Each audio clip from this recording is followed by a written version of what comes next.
Ledger HQ, file number 005.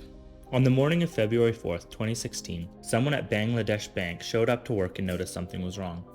Not wrong like coffee machine was broken, wrong like nearly $1 billion was in the process of disappearing. Overnight, while the Bangladesh Bank's office were dark and empty, 35 payment instructions had been submitted to the Federal Reserve Bank of New York, where Bangladesh kept a chunk of its foreign currency reserves. 35 requests, all appearing completely legitimate, all bearing the correct credentials, all asking the Fed to move money out of Bangladesh's account and send it to accounts in the Philippines and Sri Lanka.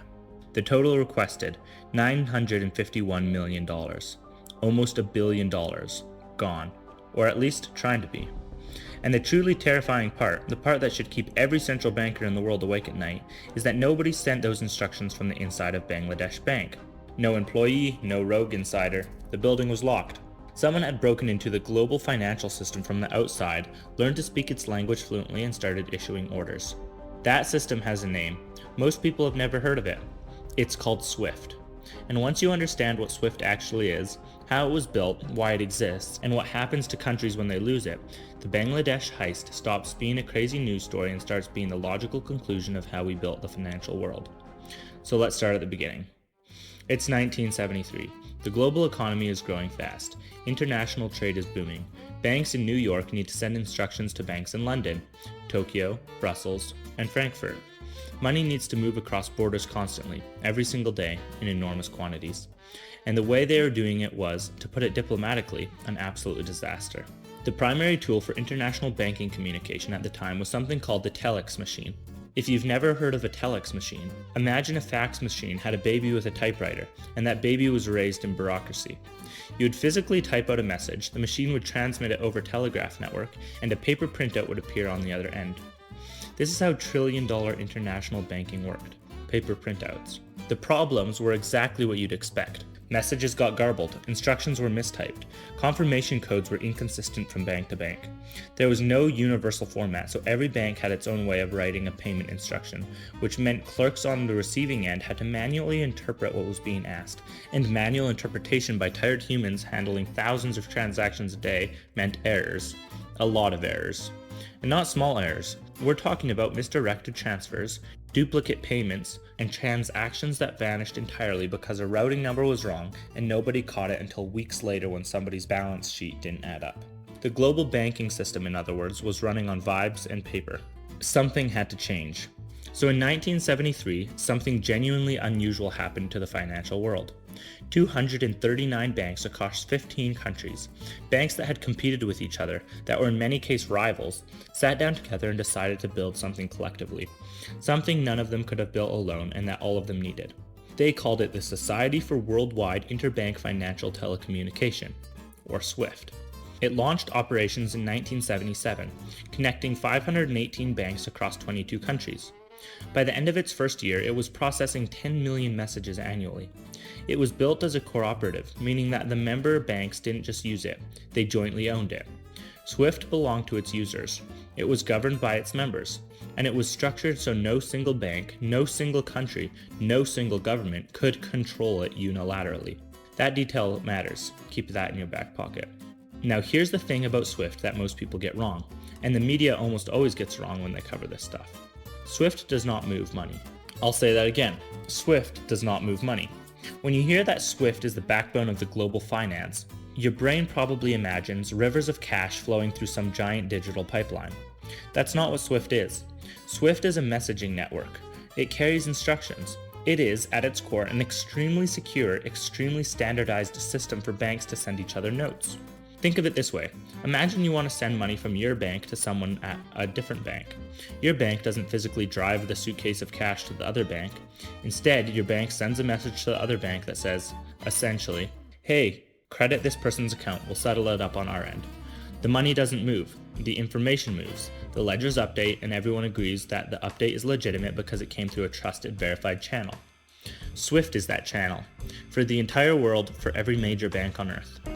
A SWIFT message is formatted to an exact standard. It contains the sender, the receiver, the amount, the currency, the account numbers, the routing codes, everything. When a bank receives a legitimate SWIFT message, they act on it, because SWIFT messages, by design, are supposed to be trustworthy. That trustworthiness is the whole product.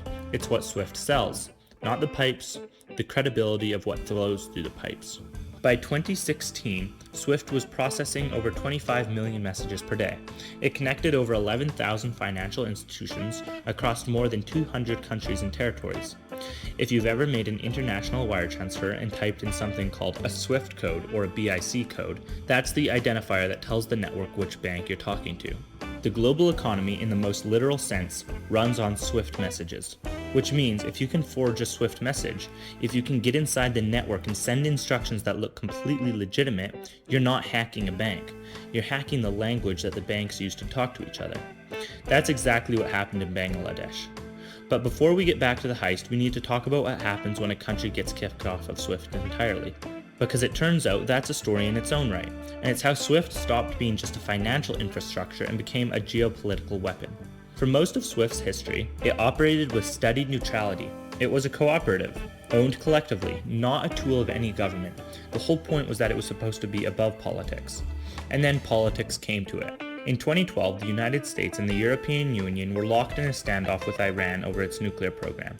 Sanctions had been escalating for years, travel bans, asset freezes, restrictions on trade, but Iran could still use the international banking system.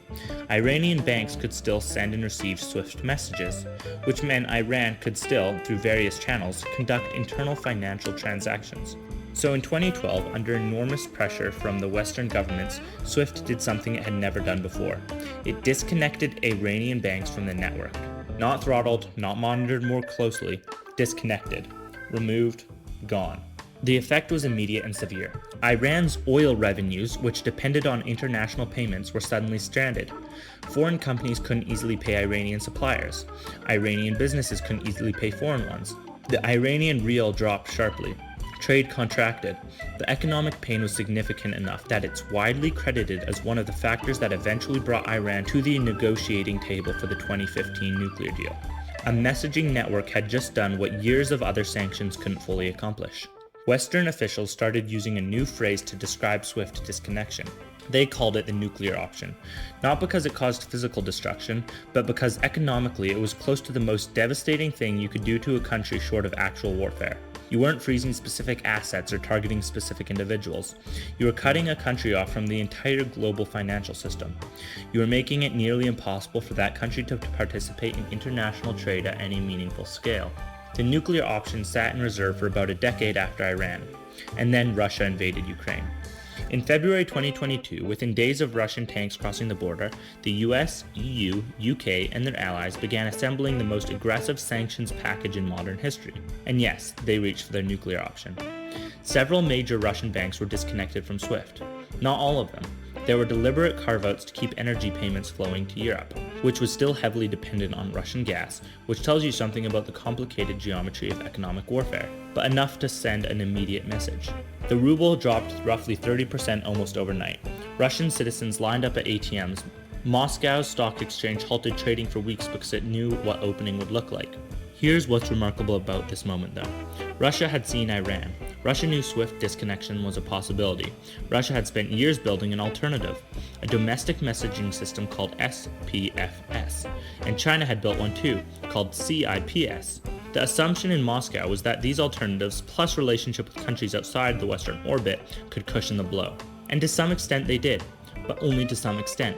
Because the problem with alternatives to SWIFT isn't to the technology. The technology isn't even that complicated. The problem is the network. SWIFT works because everyone is on it. An alternative that has 50 member banks instead of 11,000 is not a replacement. It's like a walkie-talkie in a world of smartphones. SWIFT's power was never really about its code or its infrastructure.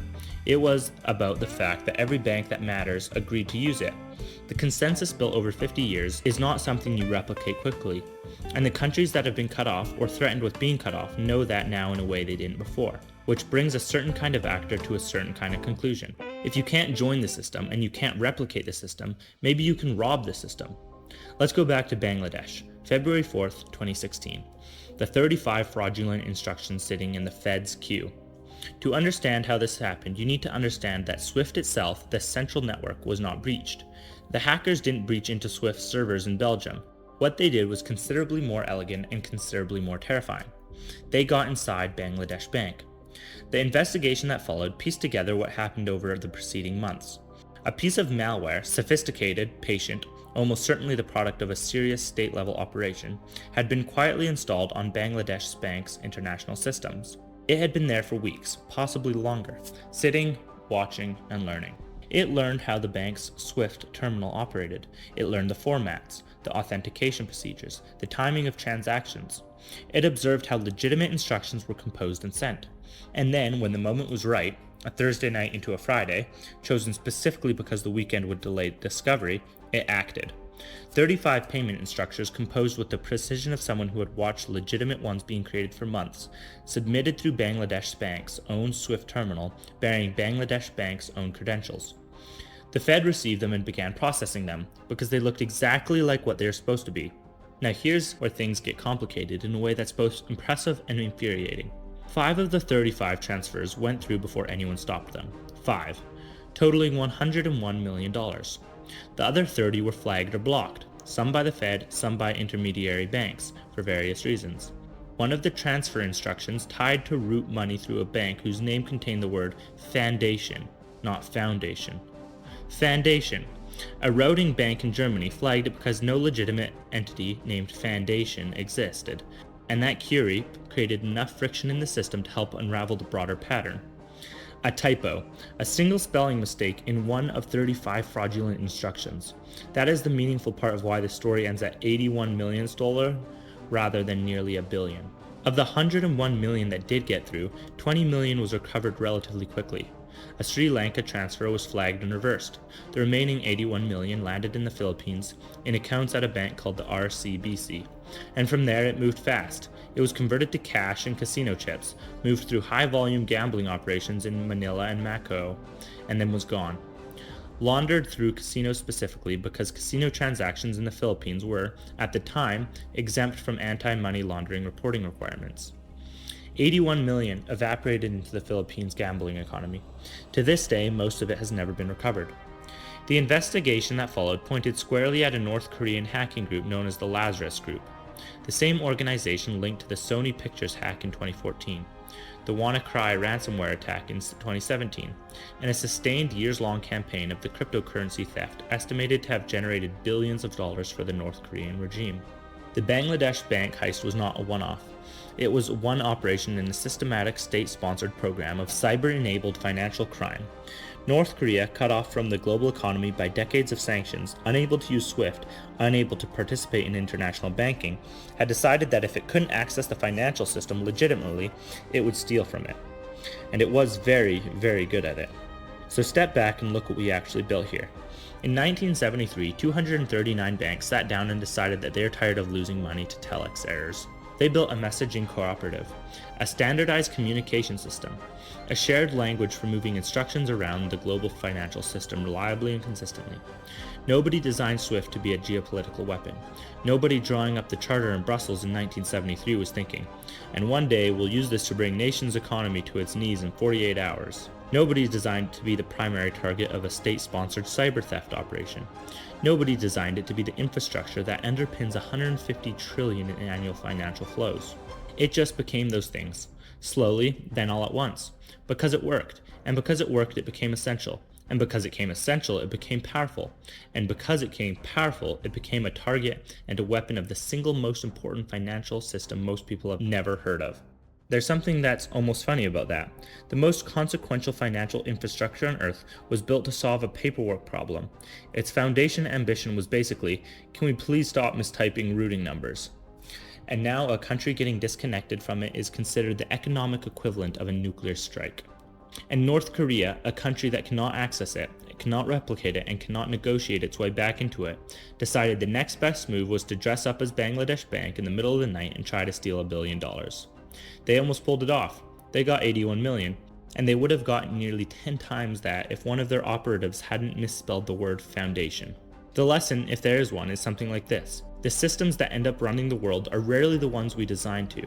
They're the ones that just kept working, that became trusted, and became too embedded to replace. And once something reaches that level of embeddedness, the question is no longer whether it's powerful, the question is who controls it, who gets cut off from it, and who's sitting in a dark room somewhere trying to figure out how to rob it. Swift is 51 years old. It runs on infrastructure most people in banking don't fully understand. It processes the instructions that underpin the global economy every single day, and for most of its life, it was completely invisible. It's still pretty invisible, but now you know its name.